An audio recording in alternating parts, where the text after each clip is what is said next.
Bonsoir à tous, on se retrouve en direct sur Fondamental TV pour le journal du Salon. Comme vous le savez, pour la troisième année consécutive, le Salon européen de la recherche et de l'innovation est le lieu de rencontre privilégié pour les grands acteurs du monde de la recherche. Aujourd'hui, sur ce plateau, nous recevons quelques-uns de ces acteurs, représentatifs du dynamisme et de la diversité qui font la force de ce salon. Alors, dans l'ordre, à ma gauche, Michel Moreau. Vous êtes président fondateur d'Eurinov. Tout à l'heure, vous nous parlerez un petit peu d'Eurinov. Sylvane Casademont, vous êtes directrice de la communication de l'Institut national de recherche en informatique et en automatique. Vincent Stenmès, vous êtes directeur général de l'Agence pour la recherche et l'innovation en Champagne-Ardenne. De l'autre côté, deux professeurs, le professeur Stork, vous êtes directeur de l'INSA à Lyon, et le professeur Renoir, vous êtes directeur de la recherche de l'INSA de Lyon aussi. Je vais commencer tout de suite avec Monsieur Moreau. Monsieur Moreau, en quelques mots, est-ce que vous pouvez nous présenter un petit peu Eurinov et nous parler succinctement de ce que vous y faites? Tout à fait. Donc j'ai créé maintenant il y a 12 ans cette société Eurinov qui veut dire Europe Innovation, dont la vocation a été à ce moment-là d'aider et d'accompagner les entreprises innovantes françaises à monter des projets européens et notamment Eureka. Et aujourd'hui, nous sommes leaders français et certainement leaders européens dans le montage de projets Eureka, qui est un réseau de 38 nations, si vous voulez, ou 37 nations plus exactement, et une représentation de l'Union européenne, qui est un réseau très efficace et qui apporte donc des financements pour la recherche et développement de l'entreprise innovante française. Donc, et d'autres dispositifs également. Alors, il existe un système de financement public de l'innovation, également un système de financement privé. Vous êtes acteur dans les deux domaines. Est-ce que l'on aborde ces deux types de financement de la même manière? Quelles sont les différences? Alors effectivement, l'originalité de notre démarche également, on a quelques confrères évidemment en France et heureusement qui montent des projets européens, c'est qu'on a aidé 96 et renforcé en 2000, j'ai été à l'initiative de ce qu'on appelle des levées de fonds privés, où là on s'intéresse évidemment principalement aux fonds communs de placement dans l'innovation, et pour cause, puisque nos entreprises sont innovantes, il s'agit de renforcement en fonds propres et en capital risque. Et ça, c'est du financement privé. Et il y a une raison également à cela très évidente, c'est que si vous voulez, les financements publics sont à hauteur des fonds propres. Et malheureusement, en France, on a beaucoup d'entreprises innovantes qui sont sous-capitalisées. Et donc, on joue d'un effet de levier où, par le capital risque, on renforce les fonds propres et en même temps, on peut aussi, par là même, renforcer le financement public. Et les entreprises ont besoin de fonds propres. Un fort potentiel de croissance, c'est une nécessité pour nos entreprises françaises. Alors, les aides au financement peuvent être accordées par les collectivités locales, par les régions, par l'État français. Qu'en est-il au niveau européen?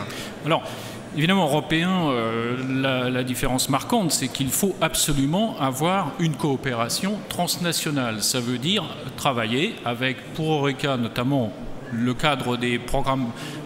Le programme cadre de recherche et développement 7e PCRD de l'Union européenne est différent, mais si je parle d'Eureka, il faut au moins une coopération avec un industriel ou un laboratoire de recherche, ce qui fait que pour l'entreprise innovante, c'est quand même plus facile et également plus souple. Et également, l'approche est ascendante. Ça veut dire qu'en montant un dossier sur le marché technique, financier, un business plan, l'entreprise peut défendre son dossier, le faire labelliser, obtenir des financements et obtenir le levier des financements d'autres pays. Parce que là, c'est chaque nation qui finance. Donc, ce sont des leviers financiers très importants. Et la chance que j'ai depuis 12 ans, c'est que tous mes clients ont été labellisés et financés. Et je vous assure que les chefs d'entreprise français n'ont pas de temps à perdre, sont sous-staffés, ils sont très à court terme et il leur faut des dispositifs efficaces, rapides et sûrs. Merci Monsieur Moreau. Madame Casademont, l'Institut national de la recherche en informatique et en automatique. Alors rapidement, de quoi s'agit-il? Alors l'INRIA est l'Institut français de recherche en informatique. Le mot automatique étant un petit peu vieilli, donc on préfère aujourd'hui parler de modélisation de robotique, mais c'est dans notre sigle. On a été fondé en 1967, on pourra peut-être en reparler. Et nous avons aujourd'hui, on est un institut public, au même titre que l'INSERM, que l'INRA, que le CNRS. Et nous avons 2900 scientifiques, 3800 personnes personnes au total qui travaillent à l'INRIA. Mais ces 2800 scientifiques ne sont pas tous des fonctionnaires salariés de l'INRIA. Nous travaillons énormément en partenariat avec les universités, avec les autres organismes de recherche. Nous avons par exemple des directeurs de recherche CNRS qui travaillent sur des équipes projets INRIA. Et j'ai prononcé un mot important, équipe projet. On n'est pas organisé en laboratoire, on est organisé en équipe projet et en centre de recherche. Donc il y a actuellement sur l'ensemble du territoire français 6 centres de recherche INRIA, 2 en région parisienne, Rocancourt et Saclay, 1 en Lorraine, 1 en Bretagne, 1 en Rhône-Alpes, Grenoble, et puis 1 à Sophia Antipolis. Et puis j'ai hésité un tout petit peu parce qu'en fait Saclay fait partie encore d'un centre de recherche que nous sommes en train d'incuber, qui s'appelle Futur, et qui donnera au 1er janvier 2008 un centre à Lille, un centre à Bordeaux et un centre à Saclay. Voilà la présentation rapide de l'Institut. On pourra revenir sur ça. Alors, nous avons pu voir sur votre stand que vous communiquez beaucoup autour des 40 ans de l'INRIA. Qu'est-ce que cela implique pour vous? Quel est le message, en fait, que vous voulez faire passer? Alors, on a 40 ans, on aurait pu se dire que 40 ans, c'est pas vraiment une date anniversaire. En général, c'est plutôt 50, ou 100. Bon. Mais en fait, 40 ans, dans le domaine de l'informatique, c'est un chemin considérable. Si on fait un petit retour en arrière, il y a 40 ans, la majorité des Français attendaient le téléphone. Aujourd'hui, tout le monde a un téléphone portable. Plus un ordinateur, plus un PDA, etc. Donc en fait, on a véritablement en 40 ans effectué une révolution technologique, voire industrielle, qui est probablement aussi importante que ce qu'on appelle historiquement la révolution industrielle. Donc, fort de ce constat, nous avons décidé de marquer un peu le pas cette année en disant « faisons un retour en arrière sur 40 ans d'informatique et de nouvelles technologies ».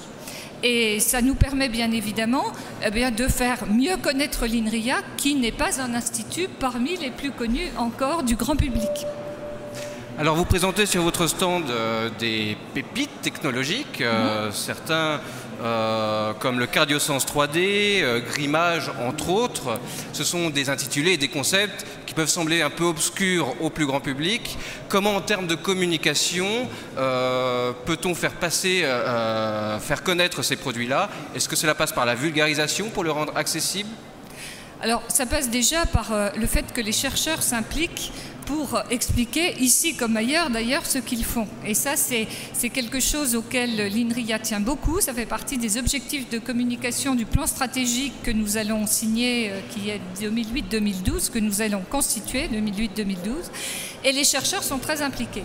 Alors effectivement, CardioSense, Grimage, ça c'est les noms des équipes projet. Il y en a d'autres qui sont plus rigolotes, Café, Sexy, etc. Mais ce qui est important, c'est ce qu'ils font. Alors par exemple, CardioSense, c'est la modélisation du cœur humain. Et c'est une modélisation qui est à tous les niveaux, c'est-à-dire à la fois la fonction électrique du cœur, ce qui fait que le cœur se contracte, mais aussi la fonction mécanique du cœur et également les fluides. Donc on arrive à modéliser complètement un cœur. L'objectif, évidemment, c'est pas de s'amuser à faire ça, c'est de rendre service aux médecins et d'améliorer à la fois les diagnostics et puis les traitements. On est maintenant capable, par exemple, de modéliser votre cœur, de savoir avec les autres modèles s'il fonctionne de façon normale et s'il y a un dysfonctionnement, où est-il et à quel endroit exactement le chirurgien doit porter l'intervention. Si normalement, elle peut être invasive ou non invasive, on peut vous ouvrir le thorax ou pas. Si on vous ne l'ouvre pas, il faut pouvoir porter le cathéter au bon endroit et l'informatique permet de le faire avec beaucoup de précision. Alors l'INRIA est présent à la fois dans le secteur public et le secteur privé. Quelles sont globalement les implications dans ces deux secteurs dans le domaine des technologies de l'information et de la communication? Les applications concrètes pour les destinataires, qu'est-ce qui change vraiment dans votre activité? Alors là, on aborde une des missions de l'INRIA qui est un peu dans ses gènes, qui était déjà en 1967, c'est de faire des recherches fondamentales et appliquées, et on va le dire autrement, de faire des recherches avec l'industrie et avec le monde économique. et sociétal d'ailleurs, parce que j'ai parlé de la médecine tout à l'heure, c'est plutôt le monde sociétal. Donc l'INRIA ne fait pas des recherches pour les recherches, mais fait des recherches pour faire de l'innovation et du transfert. Donc on est amené à collaborer en permanence avec les entreprises privées. On collabore alors de différentes façons, par des commandes, donc des entreprises ont des besoins et nous passent des contrats de recherche. Ou bien on passe des partenariats, on a des partenariats stratégiques avec France Télécom par exemple, avec Hitachi, on vient de signer le dernier avec EDF, on est très content d'avoir signé avec EDF. Donc ces partenariats stratégiques sont sur la durée, donc ce qui nous permet de faire de la recherche publique et privée dans la durée sur un certain nombre d'objectifs de recherche. Merci beaucoup. Vincent Stenmès, est-ce que, à votre tour, vous pouvez nous présenter un petit peu l'Agence pour la recherche et l'innovation chez vous en Champagne-Ardenne, et puis nous évoquer un petit peu ses missions? Donc, bonsoir, l'Agence pour la recherche et l'innovation en Champagne-Ardenne, effectivement, pour mission sur le territoire régional, d'accompagner d'une part l'ingénierie de projet, c'est-à-dire l'accompagnement des laboratoires et des entreprises présentes dans cette région pour répondre à l'ensemble des appels d'offres qui existent au niveau régional, au niveau national, mais aussi au niveau international. Deuxième mission qui est l'accompagnement du transfert de technologies, donc diffuser les technologies, les connaissances qui sont générées au niveau des laboratoires pour irriguer le territoire de la région. Et une troisième mission qui consiste à détecter les besoins d'innovation au sein des entreprises et notamment les PME pour les connecter avec les compétences régionales. Alors vous avez évoqué, madame, les 40 ans de l'INRIA. On est beaucoup plus jeune, on a 4 mois d'existence. Cette agence a été créée en janvier et en fait ça s'inscrit dans un mouvement général en France mais aussi en Europe où on voit le niveau régional prendre une importance de plus en plus forte. Il y a à peu près une petite dizaine d'agences, de ce type d'agences qui sont créées actuellement en France et ça contribue réellement à dynamiser, à encourager les actions de recherche et d'innovation dans le territoire. Je souligne que celle qui a été créée en Champagne-Ardenne l'a été donc avec le soutien du Conseil régional de Champagne-Ardenne et d'Oseo et que c'est la seule en France qui inclut les deux dimensions, recherche et innovation. Alors, quelles sont les thématiques et activités dans le domaine de la recherche développées en Champagne-Ardenne? Alors c'est clair que quand on parle de Champagne-Ardenne, spontanément, le mot qu'on retient le plus souvent, c'est le mot champagne, qui est effectivement un fleuron au niveau régional sur le plan économique, sur le plan de l'activité de recherche. Il y a de nombreuses actions qui sont conduites. Bon, ceci dit, ce ne sont pas les seuls. Il y a un pôle de compétitivité à vocation mondiale qui est présent en Champagne-Ardenne, en liaison avec la Picardie, donc industrie et agro-ressources, qui a vocation notamment à explorer autour du concept de bioraffinerie tous les nouveaux marchés qui existent autour de l'usage des produits agricoles. Je vais en donner quelques exemples. Donc vous avez ce produit qui est en fait un lubrifiant biodégradable et qui permet notamment d'être utilisé pour le nettoyage des engins agricoles et avec des caractéristiques biodégradables, donc qui peut être largué, qui est détruit dans l'environnement en moins de 30 jours. Et donc ce produit est fabriqué à partir de ressources agricoles. Deuxième exemple, dans le domaine de la cosmétique, donc ce produit qui est une crème végétale hydratante pour les mains. Même exemple, fabriqué à partir de ressources agricoles, à partir de centres de recherche publics et privés présents dans la région. Et troisième exemple, dans le domaine des matériaux, donc ce type de matériaux utilisés dans la construction qui est de béton à base de chanvre et qui intéresse beaucoup les constructeurs actuellement, notamment dans des approches de haute qualité environnementale, grâce à la propriété à la fois thermique mais également d'isolation phonique que présente ce type de matériaux.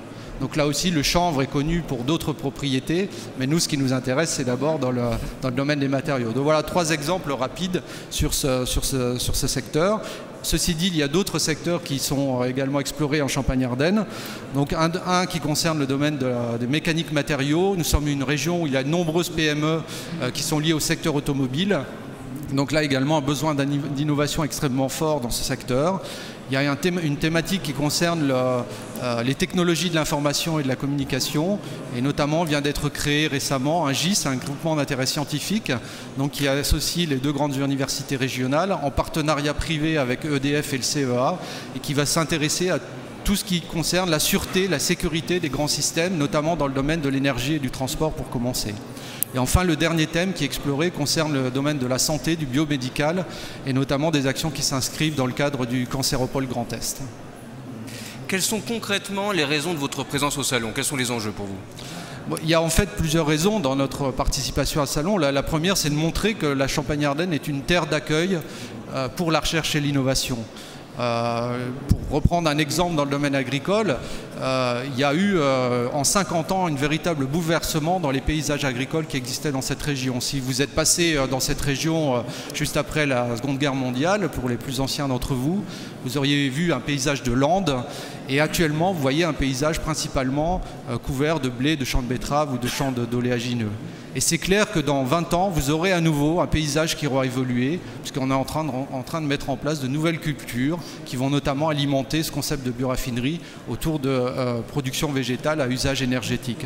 Donc c'est une terre d'entrepreneurs qui ont évolué au fil du temps, très rapidement. C'est aussi de développer l'image d'une région qui est dynamique, qui va évoluer à partir de dimanche. Le TGV sera à 40 minutes de Paris, donc d'une certaine manière on peut dire que Paris va devenir la banlieue de la Champagne-Ardenne, et ça va considérablement dynamiser nos échanges avec nos partenaires. J'ai beaucoup parlé de la Champagne-Ardenne, mais c'est clair aussi que nos relations s'inscrivent dans un cadre partenarial. C'est une des raisons de notre présence ici, non seulement avec d'autres régions françaises, mais des régions européennes.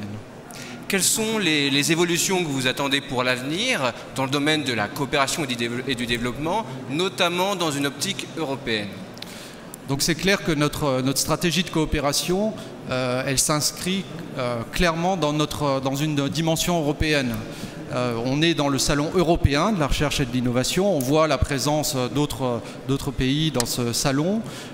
J'ai rappelé également l'importance qui existe dans le 7e PCRD, dans la dimension régionale, et c'est clairement une des dimensions sur lesquelles on veut s'inscrire dans l'avenir, à partir de la stratégie de thématique qu'on a mis en place dans notre région, mais également dans les connexions potentielles avec d'autres régions en Europe. Et on pense que c'est une des évolutions, y compris pour ce salon, d'avoir cette véritable dimension européenne. Monsieur Stenmess, merci. Monsieur, je ne sais pas ce qui va répondre. Est-ce que c'est vous-même, Monsieur Stork? C'est vous qui allez me répondre. Vous allez me parler de l'INSA. Je rappelle l'Institut national des sciences appliquées. Est-ce que vous pouvez nous parler du réseau des INSA? Oui, je vais vous parler du réseau des INSA, qui est un réseau de 5 grandes écoles d'ingénieurs qui sont localisées à Lyon, à Toulouse, à Rennes, à Rouen, et le dernier créé en 2003 à Strasbourg. Alors, le réseau des INSA, école d'ingénieurs, c'est aujourd'hui le plus grand réseau français. Je vais vous donner quelques chiffres. 11 000 étudiants, 10% des diplômes d'ingénieurs délivrés annuellement en France.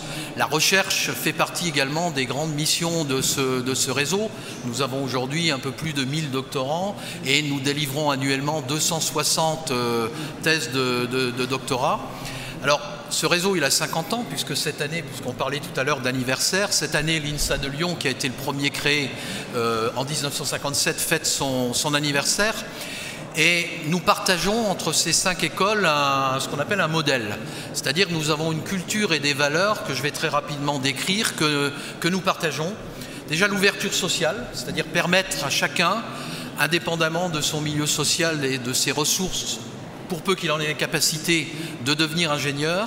Une ouverture internationale, nous avons aujourd'hui près de 15% d'étudiants étrangers, ça fait pratiquement 2000 étudiants étrangers dans nos 5 écoles. Ce succès à l'international s'est traduit par la mise en place de filières internationales envers les différents continents, Amérinsa, Eurinsa, Asinsa. C'est une ouverture forte vers les milieux économiques, dès l'origine également. Et puis c'est une forte intégration formation, recherche, innovation. Et dès l'origine, il y a 50 ans, l'INSA de Lyon a créé en son sein des laboratoires de recherche. Aujourd'hui, ce réseau est fort de 50 laboratoires de recherche, pratiquement dans tous les domaines des sciences pour l'ingénieur, qu'il s'agisse des matériaux, de la mécanique, des sciences et des technologies de l'information et de la communication, de la biotechnologie santé. Vous aviez tout à l'heure sur ce plateau André Dittmar qui travaille à l'INSA de Lyon, et puis aussi des secteurs plus pointus tels que les mathématiques, la géomatique, la géographie. Donc nous couvrons un secteur tout à fait large. Alors, l'une des caractéristiques de ce salon, et je pense que ce plateau en est une assez bonne vitrine, c'est la présence de différents acteurs très diversifiés et néanmoins complémentaires, que sont les entreprises, les institutions, les régions, les organismes de recherche. En quoi cela conditionne-t-il votre présence sur le salon? Alors, nous sommes présents sur le salon avec un autre réseau, le réseau des universités de technologie, qui est très très proche du modèle des INSA avec certaines spécificités. Alors, ce qui nous intéresse dans cette participation, c'est précisément de pouvoir rencontrer tous les acteurs de la recherche que sont donc les établissements d'enseignement supérieur, les partenaires économiques, les régions, on a quelqu'un sur le plateau, les ministères, nos ministères de tutelle, nous sommes sous tutelle de l'éducation nationale, et puis aussi les organismes de recherche tels que CNRS et l'INRIA. Alors nous nous situons très concrètement dans la démarche récente qui a été incitée par la loi sur la recherche, publiée en avril 2006. Nous considérons que les synergies et les partenariats entre les grands acteurs de la recherche que je viens de citer est une nécessité aujourd'hui pour éviter d'opposer recherche publique et recherche privée, financement public, financement privé, sciences fondamentales, sciences appliquées. Nous considérons que tout ceci est très largement dépassé et qu'au travers des synergies entre ces divers acteurs, on est capable de mieux faire de la recherche et de conduire l'innovation. Et aussi, en termes de formation, nous avons souci de développer dans notre réseau une culture entrepreneuriale qui ne concerne pas uniquement la création d'entreprises, mais aussi la création d'activités et aussi tout simplement de développer un comportement entrepreneurial. Alors nous nous trouvons dans un salon européen. Justement, cette dimension européenne, en quoi est-elle importante pour le réseau des INSA? Je vais laisser la parole à monsieur le directeur de la recherche de l'INSA de Lyon, qui est un grand spécialiste de l'Europe. Donc s'agissant de l'Europe, tout d'abord je voudrais souligner, nous sommes effectivement depuis la création de ce salon en partenariat avec le réseau des UT, et dans ce cadre nous avons une alliance qui réunit les 8 établissements et qui a pour vocation également de s'élargir à d'autres grandes universités européennes, je pense à l'Allemagne, à l'Angleterre et à l'Espagne. Alors s'agissant plus particulièrement du réseau des INSA, je pourrais décliner 3. L'Europe, c'est notre quotidien. C'est une manne importante dans le financement de la recherche, avec également de la formation, avec un certain nombre d'outils. Et bon, je pourrais décliner, je dirais, 3 aspects. Tout d'abord, en formation, on a mis en place une filière, on l'a déjà cité tout à l'heure, qui s'appelle EURINSA, qui vise à mélanger des étudiants européens, Europe de l'Est, Europe de l'Ouest, étudiants français, pour faire des synergies et mélanger des cultures en termes de formation. Deuxième élément important, le réseau des INSA a mis en place une délégation générale à l'Europe. On a un homme Europe qui est fort présent à Bruxelles en termes de lobbying, c'est important, et d'autre part qui passe beaucoup de temps dans nos 5 institutions pour dynamiser ce que nous appelons nos cellules Europe. Dans chaque établissement, on a mis en place autour de la direction de la recherche ce qu'on appelle une mission Europe, une cellule Europe, qui a pour but de relayer au sein des laboratoires un certain dynamisme pour lancer les appels d'offres et relayer les différents outils, les différents projets. Alors je voudrais citer un exemple. D'abord sur les programmes et les outils du PCRD, on a un taux de réussite extrêmement important. Je connais moins le résultat sur l'ensemble du réseau, mais en tout cas sur l'INSA de Lyon, on a un taux de réussite supérieur à 50% sur les projets, ce qui est quand même intéressant, avec notamment le copilotage d'un réseau d'excellence européen. Il n'y en a pas beaucoup en France, dans le domaine des nanotechnologies, dans le domaine pour les polymères. Donc voilà, l'Europe est quelque chose d'extrêmement important pour ce réseau. Eh bien, je vous remercie à tous pour votre présence. Quant à nous, nous nous retrouvons demain pour le dernier jour du salon et la suite des programmes de Fondamental Télé. Merci beaucoup et bon salon.